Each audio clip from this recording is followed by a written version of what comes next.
तो हेलो भैया, हम हैं आकाश और आपको हमारे चैनल पे स्वागत है। तो आप हमको सबसे पहले ये बताइए कि जब आप एक इंसान को देखते हैं तो उसमें क्या देखते हैं? अबे साले। अरे रुकिए रुकिए, गलत मत समझिएगा। हमारा कहने का मतलब ये है कि आप जब एक इंसान को देखते हैं ना, तो वो सिर्फ अकेला नहीं रहता है, वो अपने साथ हजार करोड़ साथी लेके खड़ा होता है। और वो साइंस वाले चच्चा उसे माइक्रोब्स कहते हैं और हम कहेंगे जीवाणु। और वो हमारे तरह जीवित ही है, चलता है, फिरता है, खाता है, हगता है। लेकिन एक सेकंड, जो हमारे मुंह पे है वो भी तो हग रहा है, यानी वो हमारे मुंह पे हग रहा है। तो तोबा तोबा तोबा, थारा मूड खराब कर दिया।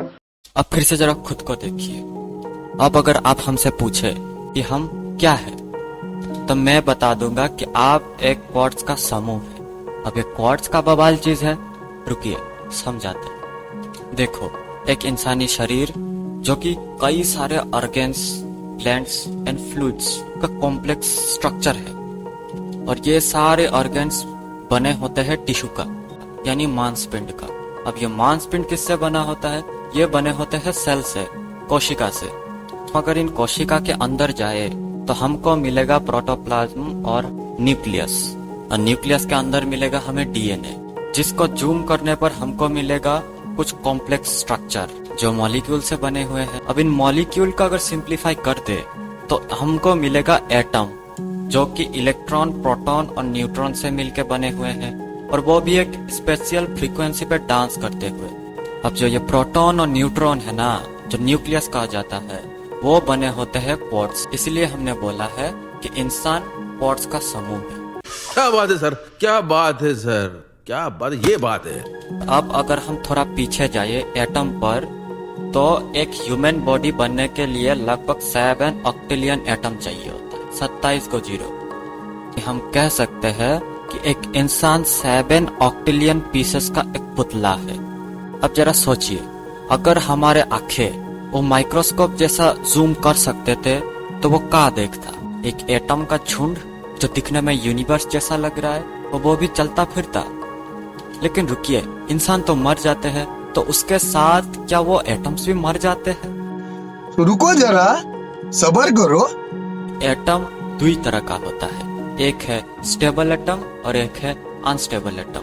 स्टेबल एटम जो अपने न्यूक्लियस के चारों तरफ घूमने वाले इलेक्ट्रॉन बंधुओं से बहुत खुश रहता है, उसका चार्ज हमेशा 0 रहता है। और एक है अनस्टेबल एटम, वो अपने दोस्तों से खुश तो है, लेकिन और एटम के रिजेक्टेड पीस पर भी अपना मुंह मार लेते हैं।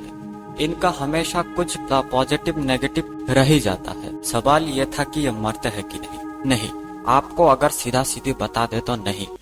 अच्छा, लेकिन रुकिए भैया, और एक बात बता दे। ये पार्टिकल फिजिक्स में प्रोटॉन डीके का एक हाइपोथेसिस है।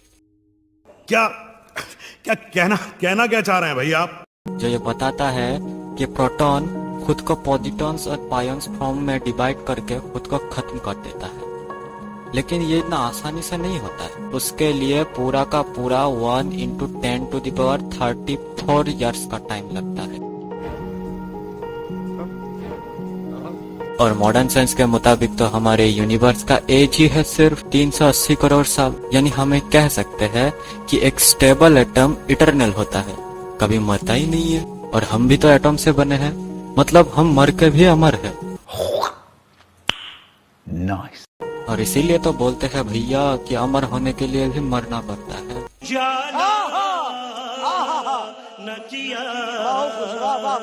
अब आइए थोड़ा क्वांटम दुनिया होके आते हैं, जो कि फिजिक्स वाले चच्चा को बिल्कुल पसंद नहीं है, क्योंकि वहां पर तो उसका रूल्स रेगुलेशन को बजा दिया जाता है। देखिए, एक एटम का न्यूक्लियस, जो कि एटम का कुल भार से 99.9% मास को कंसिस्ट करता है, और इलेक्ट्रॉन जो चारों तरफ घूमता है 0.001% मास ही वो लेता है।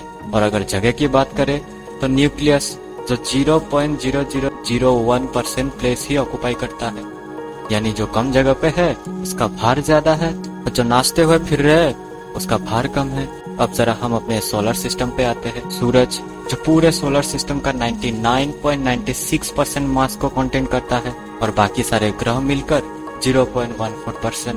सूरज जो कि 14 लाख डायमीटर का है, और पूरा सोलर सिस्टम की माने तो वो 0.8 लाइट ईयर्स का है। तो अब अगर हम सूरज को न्यूक्लियस पकड़े तो बाकी सारे ग्रह इलेक्ट्रॉन की तरह उसके चक्कर काट रहे हैं। यानी हम ये कह सकते हैं कि हमारा सोलर सिस्टम एक एटम का माइक्रोस्कोपिक रिप्रेजेंटेशन है। सही पकड़े हैं। ये एटम्स जो एक साथ मिलके मॉलिक्यूल्स बनाते हैं और सोलर सिस्टम मिलके गैलेक्सीज बनाते हैं। मॉलिक्यूल्स जो टिश्यूज को बनाते हैं और गैलेक्सीज क्लस्टर्स को बनाते हैं और टिश्यूज जो ऑर्गन्स को बनाते हैं और ये ऑर्गन्स मिलके एक ह्यूमन बॉडी फॉर्म करता है, जो कि ये सुपर क्लस्टर्स मिलके एक यूनिवर्स का फॉर्मेशन करता है। इसीलिए तो कहते हैं कि हमारा बॉडी खुद में एक यूनिवर्स है और हम सारे मिलके एक वर्चुअल मेटावर्स को फॉर्म कर रहा है। आप भी अगर ऐसे ही कॉन्सेप्ट में रुचि रखते हैं तो हमारे चैनल को सब्सक्राइब कीजिए। धन्यवाद।